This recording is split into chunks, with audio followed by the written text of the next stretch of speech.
और मेरे फिल्मी यारों, कैसे हो आप सब। आज हम एक ऐसे मूवी बताने जा रहे हैं जो कि 11 मिलियन डॉलर्स में बनी और कमाई 266 मिलियन डॉलर्स। ये एक साउथ कोरियन मूवी है जो 56th ग्रैंड बेल अवार्ड्स में गई और उसने उसमें 5 अवार्ड्स एंड 11 नॉमिनेशंस भी जीता। इस मूवी का IMDb रेटिंग 8.6 है और 2019 का सबसे बड़ा अवार्ड यानी कि ऑस्कर अवार्ड भी ये जीती। तो आप समझ ही गए होंगे कि ये मूवी क्या है, पर मैं फिर भी आपको बताऊंगा कि ये मूवी का नाम है पैरासाइट। और आज हम इस मूवी की कहानी आप सबको बताएंगे, आप सबके साथ डिस्कस करेंगे। तो इसी के साथ शुरुआत करते हैं, चलिए। अब फिल्मी दुनिया में आ गए हो तो बेल आइकन दबा दो। तो चलिए स्टार्ट करते हैं। इस मूवी का नाम, जैसे कि मैंने आप सबको बताया, पैरासाइट है। पैरासाइट शब्द का अर्थ है ऐसे लोग या ऐसे जीव जंतु जो दूसरों पर पालन पोषण के लिए निर्भर रहते हैं। इस फिल्म में ऐसे ही 3 परिवारों की कहानी का वर्णन है। तो वो 3 फैमिली है। पहली किम फैमिली, दूसरी पाक फैमिली और तीसरी हाउसकीपर की फैमिली, जिसमें 2 लोग हैं, मून गुआंग और उनका हस्बैंड। तो ये फिल्म स्टार्ट होती है ऐसे कि फिल्म ऐसे स्टार्ट होती है कि किम परिवार के सन और डॉटर, मतलब बेटा या और बेटी, पिज़्ज़ा डिलीवरी कंपनी के व्हाट्सएप का मैसेज का इंतज़ार कर रहे हैं, लेकिन उनके पास अपना खुद का वाईफाई कनेक्शन या डेटा पैक नहीं है क्योंकि वे बहुत गरीब हैं और दूसरे के वाईफाई कनेक्शन पर, मतलब अक्सर दूसरों के वाईफाई कनेक्शन पर निर्भर रहते हैं या काम चलाते हैं। इसलिए वे बेसमेंट के टॉयलेट के रूफ में दूसरे के वाईफाई का इंतज़ार कर रहे हैं। किम परिवार एक पिज़्ज़ा कंपनी के लिए पिज़्ज़ा बॉक्सेस बनाकर देने का काम करता है। जैसे कि मैंने बताया कि किम की फैमिली बहुत गरीब है, इसलिए वो लोग कुछ काम का तलाश कर रहे रहते हैं। तो किम फैमिली का बड़ा बेटा यानी किम अपने एक फ्रेंड मिन हू से मिलता है, जो उसको बोलता है कि वो आगे के पढ़ाई के लिए विदेश जा रहा है, इसलिए अगर उसे गरीबी से उभरना है तो वो पाक फैमिली के यहाँ जाके काम करे, जहाँ वो पहले काम करता था, इंग्लिश ट्यूटर के रूप में, मतलब इंग्लिश पढ़ाने वाले के रूप में। तो उसका दोस्त मिन हू ये भी कहता है कि वो पाक फैमिली की बेटी से प्यार करता है, इसलिए वो ऐसे आदमी या ऐसे भरोसेमंद आदमी को वहाँ इंग्लिश पढ़ाने भेजना चाहता है जो उसकी बेटी को अपनी गर्लफ्रेंड ना बनाए। इसलिए वो अपने दोस्त, मतलब किम को बोलता है कि तू जाके पाक फैमिली की बेटी को इंग्लिश ट्यूशन पढ़ाए और तब तक वो बाहर जाके पढ़ के आके उसका हाथ मांग लेगा। किम जो गरीब फैमिली का लड़का है, वो उसी दिन फर्जी सर्टिफिकेट बनाकर पाक फैमिली के घर जाता है और उन्हें फुसलाकर वो जॉब ले लेता है। पाक फैमिली का बंगला देखकर वो बहुत आश्चर्यचकित माने चौंक जाता है। फिर अपने घर जाकर अपने बाकी परिवार वालों को उस बंगले में जॉब दिलाने के लिए एक प्लान बनाता है। जैसे कि मैंने बताया कि प्लान के तहत वो अपने बहन को दूर का फ्रेंड जो हाईली एजुकेटेड आर्ट टीचर है ये बताकर पाक फैमिली में जॉब दिलवा देता है। इस तरह से किम फैमिली के 2 लोग पाक फैमिली में जॉब करना शुरू कर देते हैं। अब वो अपने पिता को ड्राइवर का जॉब दिलवाने के लिए एक प्लान बनाते हैं, जिसके तहत वो पाक फैमिली के पुराने ड्राइवर को बदनाम करने की साजिश रचते हैं और वही किम फैमिली की बेटी ड्राइवर जो कार चला रहा रहता है वहीं अपने अंडरगारमेंट्स को कार में ही छोड़ देती है। जो दूसरे दिन कार के मालिक मिस्टर पाक को मिलता है और मालिक कार के ड्राइवर को चरित्रहीन समझकर ये सोचते हैं कि वो कार का मिसयूज़ कर रहा है और इसी आरोप में वो कार के ड्राइवर को नौकरी से निकाल देते हैं। फैमिली की बेटी अपने पिता को एक अच्छा ड्राइवर बताकर जॉब दिलवा देती है। अब किम के परिवार के 3 लोग जॉब में लग गए हैं, पर पार्क फैमिली को ये पता नहीं कि ये तीनों लोग एक ही फैमिली के हैं। अब ये किम फैमिली के तीनों लोग मिलकर वहाँ की जो हाउसकीपर रहती है ना, उसे टीबी का मरीज घोषित करने का और आरोप लगाने की कोशिश करते हैं और पाक फैमिली की मालकिन को ये विश्वास दिला देते हैं कि जो हाउसकीपर है वो टीबी की मरीज है। मालकिन हाउसकीपर को निकाल देती है और मिस किम को जॉब पर रख देती है। अब किम फैमिली के चारों लोग बहुत खुश हैं क्योंकि बिना किसी जान पहचान के उनको अमीर पाक फैमिली के यहाँ जॉब मिल गया। दिन पाक फैमिली अपने बेटे के जन्मदिन के लिए कैंपिंग में जा रहा रहता है, इसलिए हाउसकीपर यानी मिस किम को वो अपने घर की जिम्मेदारी देते हैं। मौके को पाकर किम परिवार के चारों लोग वहीं पे बेफिक्र होकर एंजॉय करने लगते हैं। वो एंजॉय करते ही रहते हैं कि वहाँ जो घर की पुरानी हाउसकीपर रहती है ना, जिसको इन्होंने टीबी का मरीज बताकर नौकरी से निकलवा दिया था, वो बंगले के गेट पे आती है और अंदर आकर वो सीधे किचन के रास्ते से वहाँ जो तहखाना रहता है ना, उसे खोलकर वो उसके अंदर चली जाती है। वहाँ पर उसके पति पिछले 4 साल से रह रहे हैं। हमें वो सीन याद आता है कि जब मिस्टर पार्क अपनी पत्नी को बोलते थे कि ये हाउसकीपर 2 लोगों का खाना खाती है, पर ये सच्चाई अभी बाहर निकलता है कि मूंग वांग ये खाना अपने पति के लिए लेके जाती थी। अब मूंग वांग मिस किम से रिक्वेस्ट करती है कि वो अपने पति को इस बेसमेंट में रहने दे और उसे हफ्ते में एक बार खाना दे, पर मिस किम मना कर देती है। ये सब जो चल रहा होता है उसे की वू, उसकी बहन और मिस्टर किम छुप कर देख रहे होते हैं। गलती से की वू का पाँव फिसल जाता है।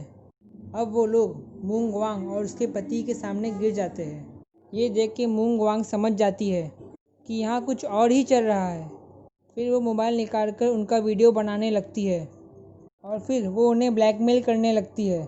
अब मूंग वांग पूरे फैमिली में करके ऊपर हॉल में लेकर आती है, पर गॉड को तो कुछ और ही देखना था। उसी समय घर की लैंडलाइन पे फ़ोन बजने लगता है। मूंग वांग और उसके पति ध्यान भटक जाता है। अब किम फैमिली के चारों लोग उन दोनों पे हमला कर देते हैं। फ़ोन पे मिस पार्क रहती है। मिस किम फ़ोन उठाती है। वो मिस किम को बोलती है कि तूफ़ान के कारण हमको कैंपिंग कैंसिल करना पड़ा और अब हम घर आ रहे हैं और अगले 10 मिनट में हम घर पर होंगे। अब पूरा किम फैमिली टेंशन में आ जाता है। फिर वो पूरे घर को साफ करने में लग जाते हैं। मूंग वांग और उसका हस्बैंड को किम फैमिली बेसमेंट में लॉक कर देती है। बेसमेंट का जो रास्ता रहता है वो किचन से होता है। मूंग वांग बेसमेंट से होते हुए जब किचन की तरफ आती है तो मिस किम उसे लात मारकर नीचे गिरा देती है। गिरने के कारण मिस वांग के सर से खून निकलने लगता है। उसी बीच की टेक और उसके 2 बच्चे छुप जाते हैं। फिर पाक की फैमिली वापस आ जाती है, पर उन्हें कुछ पता नहीं चलता। फिर मिस पाक खाना खाने के बाद मिस किम को अपने बच्चे की कहानी सुनाने लगती है। मिस पाक के बच्चे के मन में एक डर बैठा है। कुछ सालों पहले जब उसका बर्थडे था, तो बर्थडे के बाद रात को दासेन उठा था और किचन में आकर अपना केक खा रहा था। तभी उसे किचन से डरावनी आवाज़ आने लगी और एक डरावना आदमी उसे बेसमेंट से दिखा था। ये देखकर दासेन बहुत डर जाता है और उसे दौड़ा पड़ने लगता है और फिर कुछ समय के लिए वो बेहोश पड़ा रहता है। फिर उस दिन के बाद पाक फैमिली उसका बर्थडे घर के बाहर ही बनाते हैं और वो डरावना आदमी और कोई नहीं मूंग वांग का पति ही रहता है। वो एक्चुअली खाना चुराने के लिए ऊपर आया था। उसी समय वो छोटा लड़का उसकी आंखें देख लेता है और डर जाता है। ये सब तो हो चुका है। अब बारिश के मौसम में दासेन को टेंट डालकर खेलने का मन हुआ। अब वो टेंट डालकर खेलने लगता है। उस पर ध्यान रखने के लिए मिस्टर और मिसेस पाक दोनों भी हॉल में ही रहते हैं। हॉल के सोफ़ा में जब वो सोते हैं, उसके ड्राइवर की जो गंदी स्मेल रहती है वो आने लगती है। तब वो अपने पत्नी को बोलता है कि अपना ड्राइवर बहुत बास मारता है और वो ही स्मेल मुझे अभी भी आ रहा है। वो स्मेल उसे इसलिए आता है क्योंकि ड्राइवर सोफ़ा के नीचे छुपा रहता है। मिस्टर किम मीन्स ड्राइवर को ये सुनकर बहुत दुख होता है और ये सोचता है कि पाक फैमिली हमारे बारे में कितना गलत सोचते हैं। जब रात हो जाती है तो तीनों घर से भाग जाते हैं। चुंग सुक उनके साथ नहीं आती क्योंकि वो वहाँ की हाउसकीपर थी। जब वो घर जाने लगते हैं तो वहाँ बहुत बारिश होती रहती है। जैसे ही वो अपने घर में पहुँचते हैं, उनके इलाके में पानी भर गया था और किम फैमिली तो अंडरग्राउंड यानी बेसमेंट में रहते हैं। इनका घर तो पूरा पानी से भर जाता है। अब रात गुजारने के लिए किम फैमिली और उनके इलाके में बहुत लोग एक बड़े हॉल में जाकर सोते हैं। इस बीच मूंग वांग घाव के कारण मर जाती है। अब नेक्स्ट डे, वो दिन दासैन का बर्थडे रहता है। एक पार्टी अरेंज होती है क्योंकि पाक फैमिली कैंपिंग में नहीं जा पाती है। उस पार्टी में बहुत अमीर लोग को इनवाइट करते हैं। किम फैमिली को भी बुलाया जाता है। किम फैमिली पाक के घर पे पहुंच जाती है। मिस पाक को सामान लाना होता है, इसलिए वो ड्राइवर को मीन्स मिस्टर किम को मॉल लेकर जाती है। मॉल में मिस पाक अपने दोस्त को बोलती है कि अच्छा हुआ कल बारिश हुआ, मौसम बहुत अच्छा हो गया है। ये सुनकर मिस्टर किम सोचता है कि यहाँ हमारा घर बर्बाद हो गया और इसे अच्छा लग रहा है। इसलिए मिस्टर किम को बहुत दुख होता है और वो बहुत चिंतित भी रहते हैं कि अब हम कहाँ रहेंगे। मॉल से आते समय मिस पार्क अपने गाड़ी की कांच नीचे रखती है क्योंकि उसे वही स्मेल आ रहा होता है।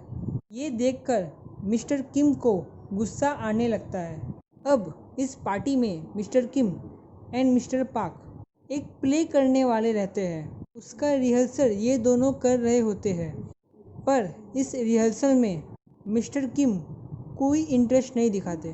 पाक को उसकी तकलीफ पूछने की बजाय वो किम को बोलता है कि मैं इस काम का पैसा दे रहा हूँ, तो ये मत सोचो कि तुम एहसान कर रहे हो। और दूसरी तरफ की वू और दा हाय एक दूसरे से प्यार करते हैं, पर की वू को समझ आ जाता है कि हम इन अमीर लोगों के बराबर नहीं हैं। हमारा स्टैंडर्ड और इनका स्टैंडर्ड बहुत अलग है और मैं यहाँ खड़ा हूँ तो एक झूठे सर्टिफिकेट के कारण। अब की वू सोचने लगता है कि मैं ही बड़ा बेटा हूँ इस फैमिली का, मुझे ही अपने फैमिली को इस सब रफड़े से बचाना होगा। की वू बिना अपने परिवार को बताकर बेसमेंट में मूंग वांग और उसके पति को मारने चला जाता है, पर मूंग वांग तो पहले ही पिछली रात मर जाती है। इससे उसका पति गुस्सा हो जाता है क्योंकि उसकी पत्नी का जान फालतू में चला गया। जैसे ही की वू बेसमेंट में उनको मारने जाता है, मूंग वांग का पति ही की वू के पत्थर से की वू को मार देता है। की वू के सर से बहुत खून निकलता है, पर वो मरता नहीं है। अब मूंग वांग का पति किचन से बहुत बड़ी चाकू लेता है और बाहर आता है। बाहर पार्टी चल रहा होता है। वो मिस्टर किम की बेटी को पहचान जाता है जो वहाँ केक लेकर खड़ी है। अब वो उसके पास जाता है और चाकू मारता है। मिस्टर किम की बेटी को चाकू मारने के बाद वो चुंग सुक को मारने की कोशिश करता है, पर चुंग सुक उसे मार देती है। अब की टेक अपनी बेटी को खून से लथपथ देखकर बहुत डर जाता है। अब पार्टी में अफरा तफरी मच जाती है, पर कोई भी अमीर फैमिली की टेक की बेटी को बचाने नहीं आता। इसी बीच की टेक दा हाई को देखता है जो की वू को लेकर जा रही होती है। मिस्टर पाक का बेटा दा संग मूंग वांग के पति को देखकर बेहोश हो जाता है। अब मिस्टर पाक अपने बेटे को देखकर की टेक को गाड़ी निकालने को बोलते हैं, पर की टेक अपने खून से लथपथ बेटी और जख्मी पत्नी को छोड़कर कैसे जा सकता है। तो की टेक कार की चाबी कार के दिशा में फेंकता है, पर वो कार की चाबी मूंग वांग के पति की तरफ गिर जाती है। जैसे ही मिस्टर पाक वो चाबी लेने जाते हैं, मूंग वांग के कपड़े से बेसमेंट की गंदी बास आने लगती है। मिस्टर पाक अपने नाक बंद कर लेते हैं। अब की टेक ये देखकर बहुत गुस्सा हो जाता है कि जहाँ पर 2-3 लोग जख्मी है। ऐसे सिचुएशन में भी इन अमीर लोगों को बास ही दिख रहा है। ये हम लोगों को कितना गंदा समझते हैं। ये सब की टैग सोचते ही चाकू उठाकर पाक को मार देता है।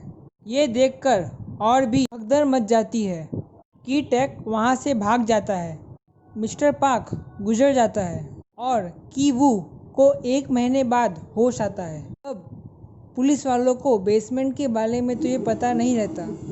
की टैग की फैमिली का सच बाहर आ जाता है कि ये लोग झूठा सर्टिफिकेट बनाए और कोई ऑथोराइज सर्टिफिकेट इनके पास नहीं है। अब सारा दोष की वू और उसके माँ के ऊपर आ जाता है। उन्हें कुछ महीनों का जेल हो जाता है। अभी कीटे कहाँ था किसी को कुछ भी नहीं पता था। मिस पाक अपना घर एक जर्मन फैमिली को बेच देती है। उसके बाद की वो घर दूर से देखा करता था और अपनी पुरानी यादें ताज़ा करता था। अब वो जब उस घर को देख रहा था तो हमेशा की तरह उधर का एक बल्ब चालू बंद हो रहा था। ये देखकर कीवू को याद आता है कि इसका स्विच तो बेसमेंट में था। उस स्विच बोर्ड का कोड कीवू को पता रहता है। अब वो कोड को कीवू डिकोड करता है और उसे पता चल जाता है कि उनका पिता उस बेसमेंट में है। कीटेक अपने बेटे को मैसेज देता है कि मैं यहाँ सही सलामत हूँ। मून गुआंग का अंतिम संस्कार भी कर दिया हूँ। फिर कीवू अपने पापा को एक लेटर लिखता है और उनको बोलता है एक दिन मैं भी बड़ा आदमी बनूंगा और वो जर्मन फैमिली का घर जो पहले पाक का था उसे खरीद लूँगा। बस आपको एक ही काम करना है, आपको उस बेसमेंट से बाहर आना होगा। तो ये थी पैरासाइट मूवी की कहानी जो मैंने आपको बताई। ये एक बहुत ही अच्छी मूवी थी और मैं आप सबको हाईली रिकमेंड करूँगा कि आप ये मूवी को ज़रूर देखें। कहीं से भी डाउनलोड करके देखें पर इस मूवी को ज़रूर देखें। मैंने जो ये मूवी देखी ये मुझे बहुत पसंद आई और मुझे ऐसा लगा कि हाँ ये मूवी ऑस्कर डिज़र्व करती थी। और मैंने ये मूवी देखी तो मुझे ये समझ में आया कि इस मूवी का ये मूवी मतलब बनाने का ये लॉजिक था कि डायरेक्टर एक्टर और प्रोड्यूसर सब लोग ये बताना चाहते हैं कि मतलब एक अमीर और गरीब के बीच में कितना डिफरेंस रहता है कि अमीर की लाइफ एक अलग होती है और गरीब की लाइफ एक अलग होती है। जैसे कि इस मूवी में भी हम लोग को देखने को मिला और इस मूवी में हम लोग को ये मालूम पड़ा कि हमें कभी झूठ नहीं बोलना चाहिए। जैसे किम फैमिली ने झूठ बोला पाक फैमिली से कि वो लोग और झूठा बोल के वो लोग जाके उनके घर पे रहे तो झूठ से किसी का भी फ़ायदा नहीं हुआ। बाद में किम फैमिली को भी नुकसान हुआ और पाक फैमिली को तो जो नुकसान हुआ वो हुआ ही। तो ये मुझे लगा कि इस फिल्म का ये उद्देश्य है। अगर आपको हमारा कंटेंट अच्छा लगा तो आप लोग हमारे चैनल को लाइक करें, सब्सक्राइब करें, बेल आइकन दबाएं, अपने दोस्तों के साथ शेयर करें, दोस्तों रिलेटिव्स फ्रेंड्स सबके साथ शेयर करें जैसे कि हम लोग आपको और आगे भी नया नया कंटेंट नए नए मूवीज़ का एक्सप्लेनेशन ला के दें। तब तक के लिए हम आपसे विदा लेते हैं और फिर से हम आपको अगले वीडियो में मिलेंगे। तब तक के लिए बाय बाय।